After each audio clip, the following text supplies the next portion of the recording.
kati twagenze mu lukiiko lwa Wakiso ndoza kwe kwabadde okwogera kwa principal kwasookedde ddala ng'akomyewo nga kizibukize naye nze nno omanyi ndi munnamawulire endowooza yange egamba nga nze Honorable Kakooza Fred chief whip wa district ya Wakiso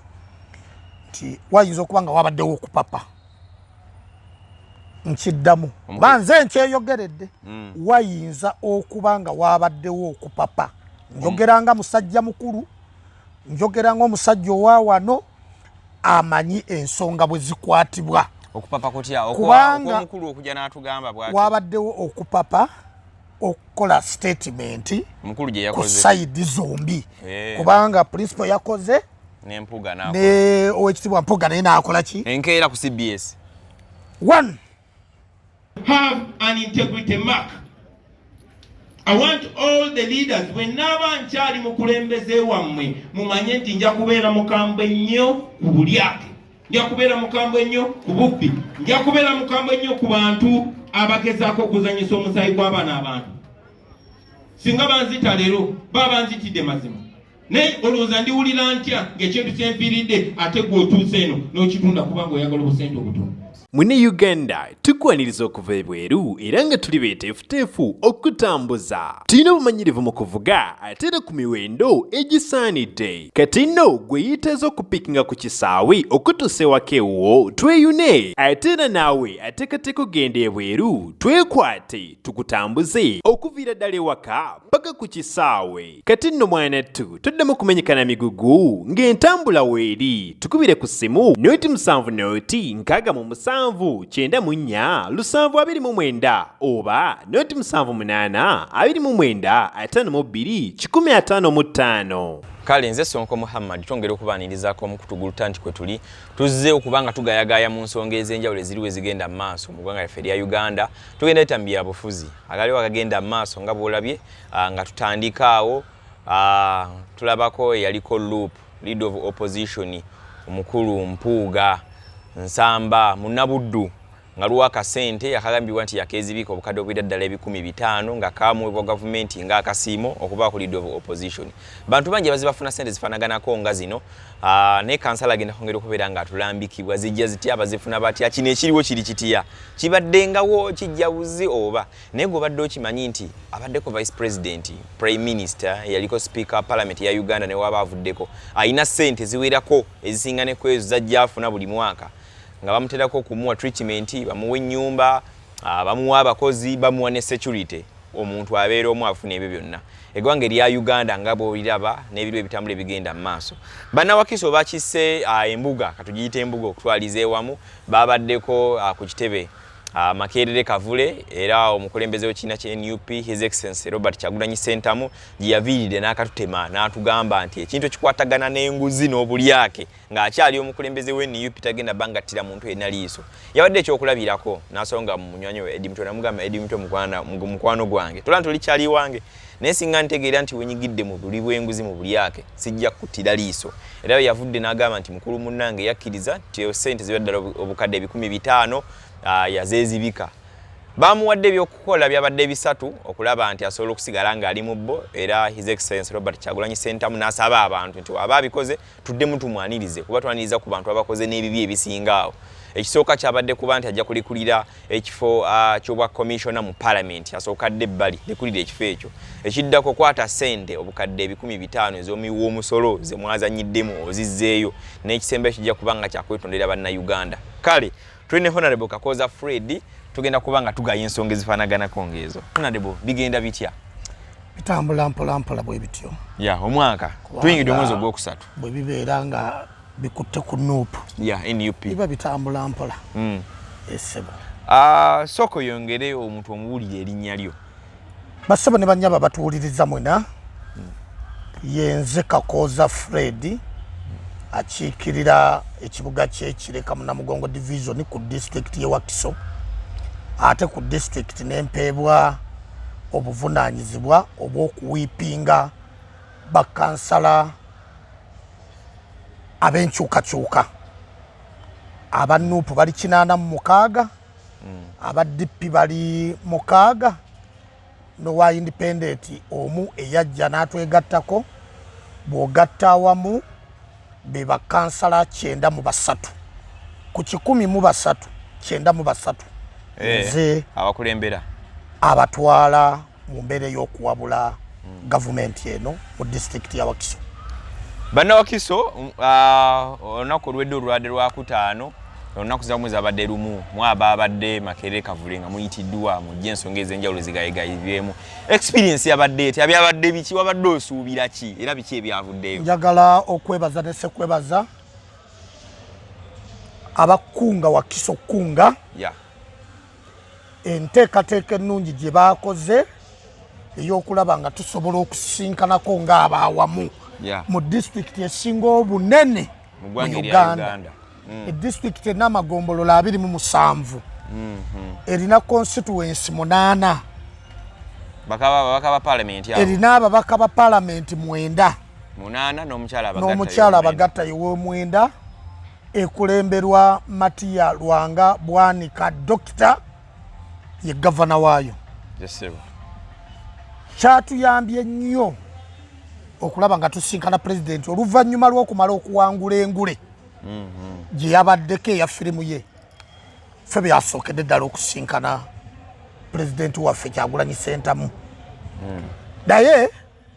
njagala okwebaza ennyo nnyini ddala buli eyafunye akadde n'agamba nteekeddwa okubaayo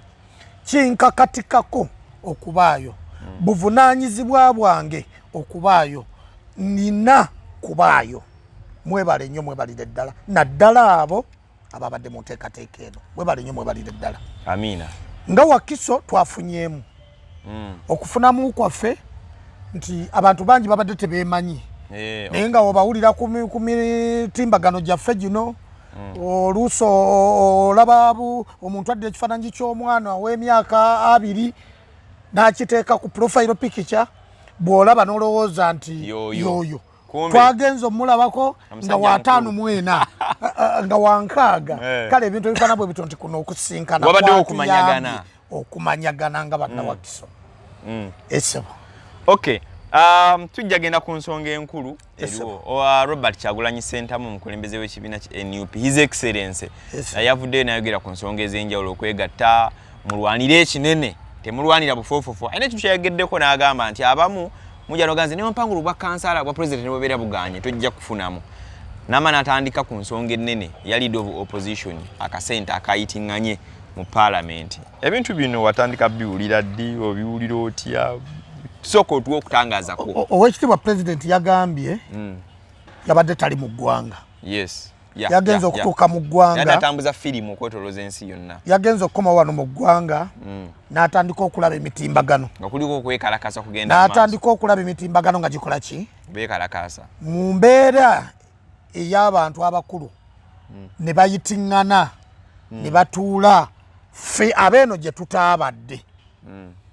ne boogera ku nsonga ezo mu ye bwe yagambye ne babaako bye bakkaanyiza ebyekisajja kikulu nze bye saagala kuyingira mu lukiiko lwe baakiyiseemu. Lukiiko lwe baakiise era bye bakkaanyiza ne basuubira nti mu nnaku 2-3 gwe bakkaanyiza naye yabadde ku mitimbagano ow'ekitiibwa Hon Mpuuga nti agenda kubaako ng'alina waatuuse. Kati twagenze mu lukiiko lwa Wakiso ndoza kwe kwabadde okwogera kwa principal kwasookedde ddala ng'akomyewo nga kizibu kizze. Naye nze nno omanyi ndi munnamawulire endowooza yange egamba nga nze Hon Kakooza Fred chief whip wa district ya Wakiso nti wayinza okuba nga wabaddewo okupapa nkiddamu banze nkyeyogeredde wayinza okuba nga wabaddewo okupapa njogeranga musajja mukulu njogeranga omusajja owa wano amanyi ensonga bwe zikwatibwa okupapa kutya okw'omukulu okujja n'atugamba bw'ati wabaddewo okupapa okukola statement mukulu gye ku yakoze side zombi kubanga principal yakoze n'Empuuga n'akola ne owekitiibwa Mpuuga naye n'akola ki enkeera ku CBS 1 principal mwana wa wano mwana wa Nambi ekyo tosobola kukimujjako kubanga kyamuweebwa kyamusangibwako bwa Katonda nazalibwanga wa wano ne Mpuuga mwana wa wano naye yazalibwanga wa wano kya bwa Katonda tu bonna bakkiririza mu Ekereziya Katolika bakatoliki bonna bombi bakkiririza mu Ekereziya Katolika ebyobufuzi bitusanga tususiza emyaka 18 eyo ndowooza yange yesebo ebyobufuzi bitusanga tususiza emyaka 18 bwe tubanga tukyusize 18 ne mu bika byaffe tugeze nze Kakooza mu kika ky'ente nga nina ensobi zenkoze bampaabira taata wange ampaabira mu kika ekika ne kituula ne bansalira amagezi ne neetonda oba nempeebwa ekibonerezo oba ne nyinyonnyola ensonga nga kwe kyava oba bwe kyabadde then ekika bwe kimala okusalawo kw'ekika kubeera okwo okusembayo bwe tubanga omukatuliki akkiririza mu Yezu bwe mba nina kyenkoze awaka nga kitange waali ne mmange nga nasobeza tugeze tusowaganye ne mukyala wange bwe nakuba empeta n'ebintu ebifaana bwe bityo bwe baba bannemeddwa awaka bayita abakulembeze b'Ekereziya ne bagamba nti Oweekitiibwa Reverend Father omwana waffe ono yagize bw'ati ne bw'ati Ekereziya gyenzikiririzaamu ng'era nkakasa nti gyenzikiririzaamu nga ne bakadde bange gye bakkiririzaamu batutuuza ne batubuulira ne batuwabula wabeerawo ensobi nga ngirabye mu nkola y'Ekereziya neetonda okitegeera era bwe neetonda negunze ndowooza ojjukira ebyali ku Faaza Mushara omujjukira Faaza Musala we waaliwo embeera ng'omunaddiini nga waliwo ebitatambudde bulungi baamuyimiriza bwe bamuyimiriza n'addayo ne yeetonda bwe yeetonda ne bamusonyiwa era ali mu Ekereziya Katolika abunyisa ekigambo kya Katonda obwangu bwange bwabadde ku bakama baffe ababiri pulezidenti n'omumyuka we nti pulezidenti ng'amaze okulaba ensonga zino nga zikwata ku kibiina ng'ate tulwanyisa buli bwanguzi bwe baalivudde mu lukiiko olwo baaligenza embuga embuga oyo Oweekitiibwa Sseggona yali minisita Mengo kuba baana baawano Baganda byali byonna bimulabikiddeko okufuuka kikyali nti Ssaabasajja Kabaka yamulondayo mu abo abangi ennyo be batono abafunye ku kitiibwa ekyobwa minisita okuweereza mu gavumenti y'e Mengo ensonga ezo zabadde zigenda e Mengo mu bataka mu bakulu b'ekika ky'engabi ne babatuuza olwo bakitwala mu nkola ey'obwa Sseruganda ng'abaana aba Nambi wano bwe kyaliganye baalitambudde mpola ne bagenda ewa bishopu kuba bonna abakatulika baalitambudde mpola ne bagenda ewa bishopu Semwogerere e Rubaga oba ewa bishopu w'e Masaka era ne batuula mu nsonga ezo nga basajja bakulu kubanga nawe tuba tusaba obululu Ekereziya Ekkanisa n'enzikiza zituteekako emikisa kyensuubira nti Oweekitiibwa Principal e Rubaga mumanyifu nnyo era awulirizibwa ne waaba asabye appointment emuweebwa mangu kubanga takyali muntu wa bulijjo kaakati awo nze wali obuzibu bwange ne Oweekitiibwa Mpuuga mu pulogulaamu gye yakoze naye najjayo ye kyalowooza nti ge mazima kubanga ffe abantu ba wansi ebintu tubiraba bulala era buli lwowulira miliyoni 5 nga nze Wakiso ndi ku mitwalo 35 seating mu myezi ebiri bampa emitwalo 3 emeka olaba ngoli atutegwa ne kali mpuliranga abafunye entandikwa ey'obugagga so owekitiibwa Mpuuga naye yali baddaga nti mukama wange president w'ekibiina waaba agambye bw'atyo mu lujjudde nga sinnaba kwanukula kansooke ngende embuga bwe ngende embuga batuyite nyanje obulambulukufu bwayo ne principal ayanje obubi bwayo bwe kyaliganye embuga twalyesetudde ku bigere ne tugenda erubaga nyanje kubanga neddine tukubiriza kulwanyisa nguzi na butalya nguzi ngendeyo ewa bishop nkyanje tinina ensonga ABCD etuleetedde wakati okusika omuguwa n'ekibiina kyange naye obukyamu bwange bwe bulabika mu nnyinnyonnyola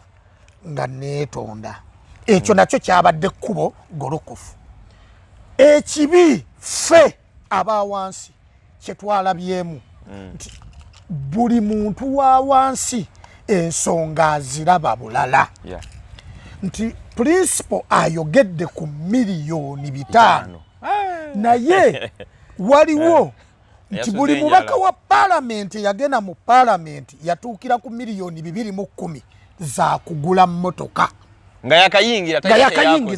210 agule mmotoka kugula mmotoka atenga sizezo naye kubonna kuba memba ba palamenti 5 n'okusoba eyagula emmotoka ey'emiliyoni 2 ku 5 simanyi naye bayinza okuba nga tebawera batano honorable 50 nga bakikola bagenda bagagga nnyo nga tebagala okwejalabya tebawera 50 abagula emmotoka ku miliyoni 210 tebawera babaka 50 bagula mmotoka ziweza sente ezo ababaka bagula mmotoka za miliyoni 345 kinana mu Prado kinana kakati ekyo nakyo kitegeeza nti obwo bulibwa nguzi bakuwadde gula emmotoka esobola okutambuza nga tofunye accident erina biki byonna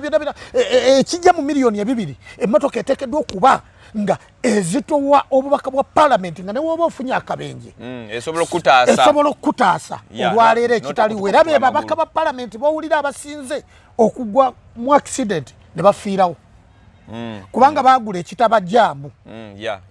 obwo buli bwanguzi bwe twalirowoozezza okusinza ku ssente y'omusolo Uganda bwefaanana bwe baali bakatuuka mu palamenti emmotoka bagimaliriza babawa odrop miliyoni 10 tukinnyonnyole odrop gulamu essuuti ogule ekanzu buno ebigoye kati nga zino zenyambadde tezikyasaana engatto zino gyenyambadde nze nange ndaba eyange engatto ya bbeeyi tezikyasaana wadde ya mitwalo nga 8 essaawa gyenyambadde naye ya bbeeyi tekyasaana essimu gyenkutte nange njiraba ddala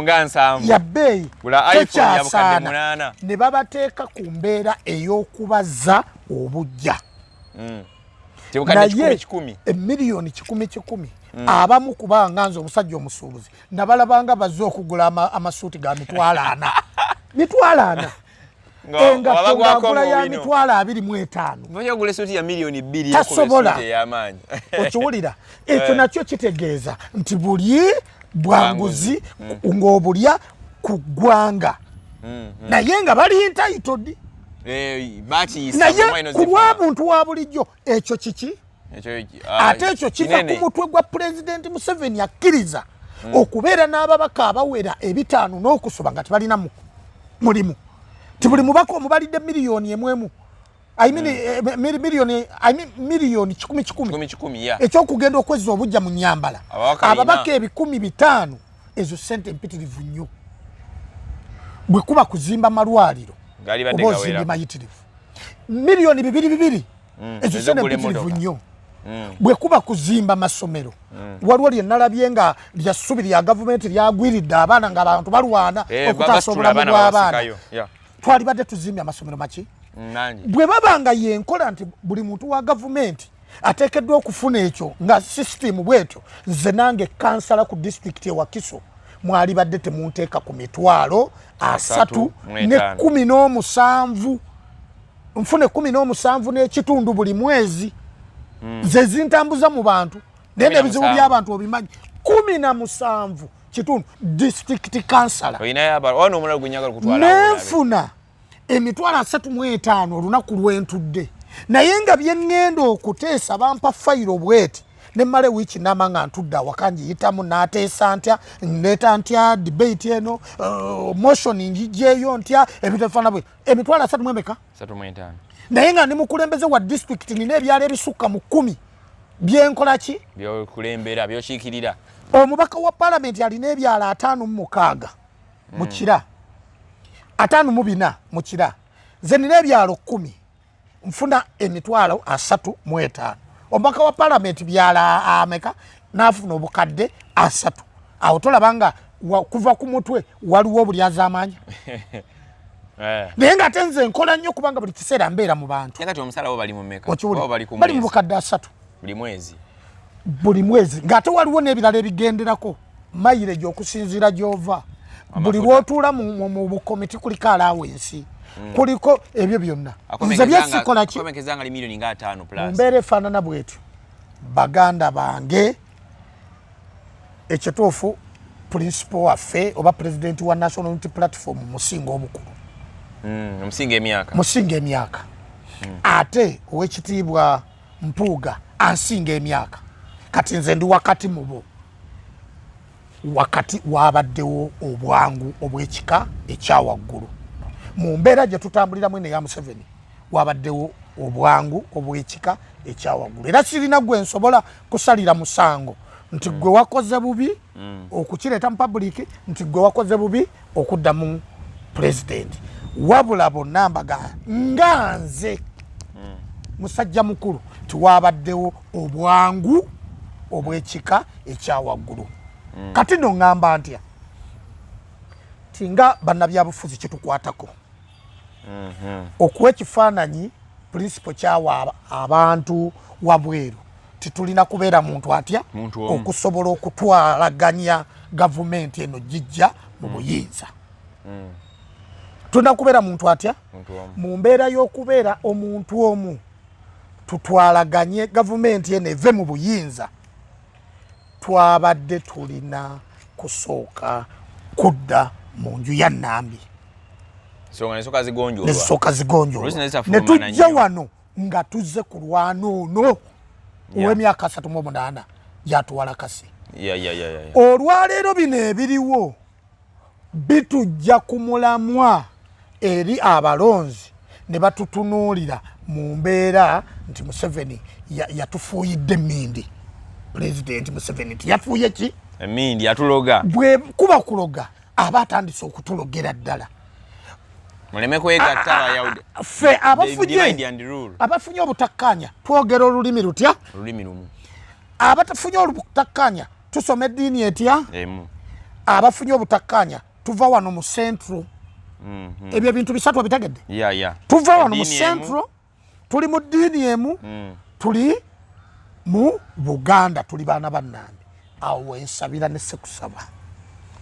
wakati mu kusowagana wabeerawo okutegeeragana nsaba abakulu abatutwala president ne vice wo tuteekewo emmeeza esobola okututuusa kwekyo ekitwongerako obwongezi so ekita tutoolako obutozi mu byobufuzi buli muntu omu tuba tumwagala aba atugattako yensonga lwaki ng'abawakisho twasiika president ku nkola ya kunga tusobole n'okukunga abalala nti buli muntu akunge n'omulala akunge n'omulala akunge buli muntu akunge okunga omu n'ogatta ne tuweza kakati mu nkola eno ey'okukunga okutwala obwakulembeze bw'eggwanga lino wensabira tizino ensonga tusooke tuziteeke wabbali za mu nju tuleme kuwa mmwe bannamawulire mulimu tuleme kuwa mmwe bannamawulire mulimu ng'era bw'onnoonyeza bino byenjogedde mbyogedde nga Kakooza Fred the man naye bwe tunaabibeeramu ennyo tukyabawo emirimu ate buli lwe tukuwa emirimu kwe kutunda nze mba nyongera ku promoting nti oleta story ennungi kubanga si buli omuntu muwa platform ey'okwogerera mu kamera ye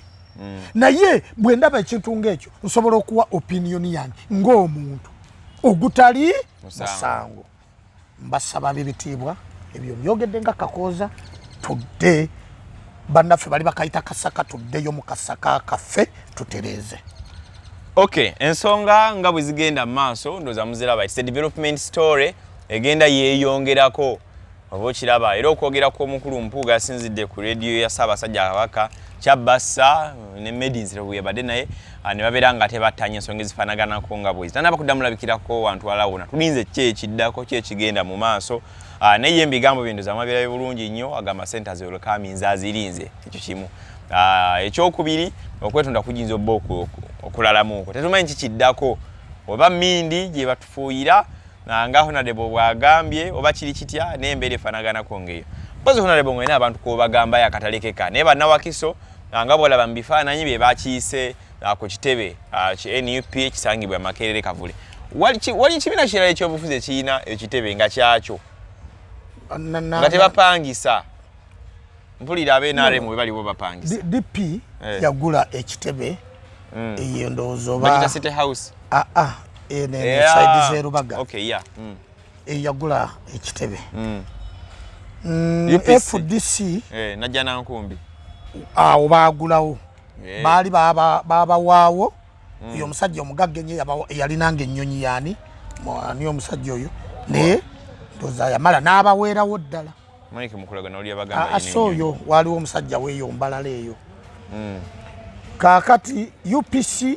ye yatusooka ina Uganda House ekizimbe kyayo nawulidde mbu oba kyetuufu oba si kyetuufu bwe babadde balonkinga binankani byabwe mbu nabo wano babadde abayero baguzeewo kati ekyo nze naawe kuba saagala nnyo okukimanya nti bye bakola kati baali badde babikola dda nga nuupu ey'emyaka 3 tennaba bikola bano baali badde babikola dda kubanga nkakasa nti abo abasajja mu mbeera gye balimu omuntu omu asobola okuzimba ekitebe n'akimaliriza akasente baba nga babadde tebasobodde kukikola naye nga bamaze kukoppa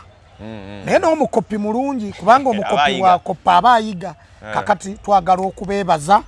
bannaffe bwe tuli mu nsiko y'ebyobufuzi abayero timwebale okukoppa National Unity Platform ekibiina eky'emyaka 3 ku kyammwe eky'emyaka 3 ne mubanga mwakopye nammwe ne mufuna obutuuze bwammwe ne muva mu bupangisa njagala okutumira bannawakisa abakungakunga njagala okutumira bannabyabufuzi mwenna abakola Wakiso district ate naddala wano mu Kira municipality ti okusoomoozebwa kwe tulimu kwe kwa ssente ezisoloozebwa ne zigenda ku akaunti ya gavumenti wakati ate okuzijjayo okuzikomyawo luba lutalo ne kituleetera eno mu balonzi be tukolamu emirimu okutulowoozesa nti emirimu tegitambudde naye nga gavumenti sente ya zino naye eno zonna nezitwala esobole okuyamba ate ku budisitulikiti buno bwe batemamu obupapajjo obudisitulikiti bwa Uganda kati babutema bulinga bupoloti budisitulikiti bulinga bupoloti buno bwa 5 ku 10 5 ku 10 kakati nga obwo bupoloti obumu nga tebulina makubo kakati ne bu district omu tebwesobola nga balina kunoonya Kampala Wakiso Mukono ezo district ezirina ebibuga zisobola okuliikiriza buli obupoloti bwe basala nga tebulina makubo naye abantu mutukkirize nti tusobola okukola ate era tukoze enjawulo naddala wano mu Kira wenva enjawulo nene tusigaza kusoomooza kwa nguudo 3 zokka tusigaza luguudo lwa Kamuli Road tusigaza luguudo lwa Buto ne tusigaza oluguudo lwa Ssaabasajja Kabaka zenguudo 3 Ssaabasajja Kabaka oliriwa oluva oyite ku radio yaba 7 side luguke wansi olwo lwe lusigadde abekasokoso mwabaviirako ddala abekasokoso twakolako bwe tuba twogera ku nguudo eziri mbeini ate kasokoso ebeera ku division level okay yeah ziriza municipality kale bwe bibadde mwebale nnyo mwebalire ddala mwebale okutulaba mwebale okutufollowinga sisuubira kuba nti nze asinga okumanya naye wakati w'okuba nti mmanyi ate neetaaga okwongerako okumanya abawabuzi nga muyita ku mukutu gwa munnamawulire wange ono Good Talent mwongere okutuwabula bwe tukozeewo obubi